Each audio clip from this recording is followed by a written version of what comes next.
We've been watching these groups of men, also women, streaming through, crossing into South Africa illegally all morning. How come you're not using the official border post?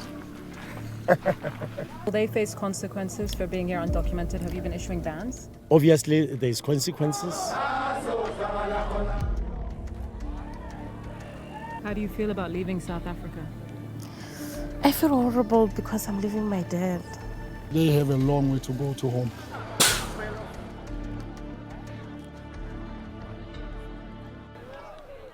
Walking, running, rushing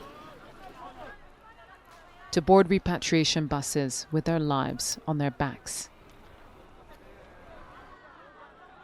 Their time in South Africa is over, and as xenophobia here grows louder and more violent, many undocumented immigrants are desperate for a safe ride home. We want a lot of bus to come here to fetch us. We need to go home. We are tired to sleep here. Like as we come from a Durban, we stay outside there, 4 days sleeping outside. But now we are here now, we don't know what time we'll go back home. Hundreds are arriving at this temporary repatriation camp on South Africa's border with Zimbabwe every day. Immigrants are processed for their departure. Some wait for hours, others wait for days before they can finally get on a bus. Now I'm so happy, I'm going home. Now I'm very happy. This bus is leaving for Malawi. Its passengers are preparing for another day of arduous travel before their journey is complete. They're among more than 45,000 Malawians who've been repatriated from South Africa in just over 2 weeks. Entire families squeezed into coaches with their babies in tow. Amidst the travelers are survivors of xenophobic attacks launched by mobs across the country. Abdul is leaving South Africa with his wife, 2 children, and a bullet wound in his stomach. Thousands have taken to streets in cities and towns across the country, calling for African foreign nationals to leave and blaming them for high unemployment and strained public services. And in many cases, taking matters into their own hands. South Africa's Home Affairs Department has cleared this large area of barren borderland to build a temporary camp and manage the exodus of immigrants from key cities like Johannesburg, Durban, and Cape Town. A sizable number of people, that close to over 90% of the people that we have processed through the repatriation process are undocumented. It's either you find that they overstayed or they just do not have documents at all. Will they face consequences for being here undocumented? Have you been issuing bans? Obviously, there's consequences for one having been illegal in the Republic. There is consequences for a person who has failed to comply with our immigration laws. There are bans. Less than half an hour away from the camp, a gap in South Africa's border fence with Zimbabwe is a gateway for irregular crossings.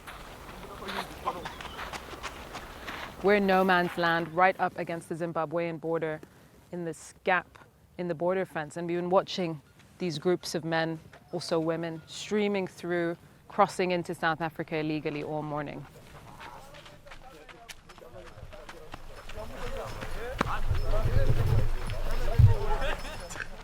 They pick up pace, but are undeterred by our presence.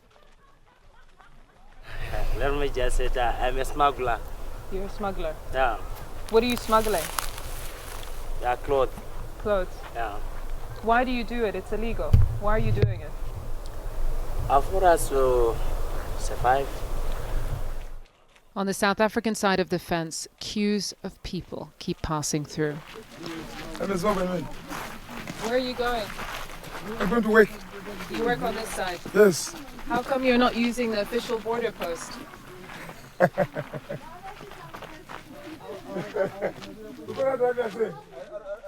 As people pour in through the porous border, buses speed through dirt roads to pick up the immigrants waiting to leave. 17-year-old Patricia is being processed for return with her family. She was born to a South African father and Zimbabwean mother and will be going to Zimbabwe for the first time in her life. Police came in, like breaking doors, like. Then they took my mom. They go with him. And then they left me saying I should stay with the children. After that, next door neighbor said I should go also, telling the police. Like, it's horrible because we didn't even take clothes to change. Now I'm a South African, I'm going to the place that I don't know. How do you feel about leaving South Africa? I feel horrible because I'm leaving my dad. And I love my dad so much. I'm the only girl. As buses prepare to depart, people hurriedly pick up donated supplies and lunch boxes for the road ahead. We find out that these people, they come from far. They come from Durban, others coming from Joburg. When they come here, obviously we need to make sure that we give them food because they have a long way to go to home. It's time to leave South Africa. Their homes here are now tainted by turmoil, pushing them back to the home countries they had chosen to leave. Yousra Elbagir, Sky News, Messina.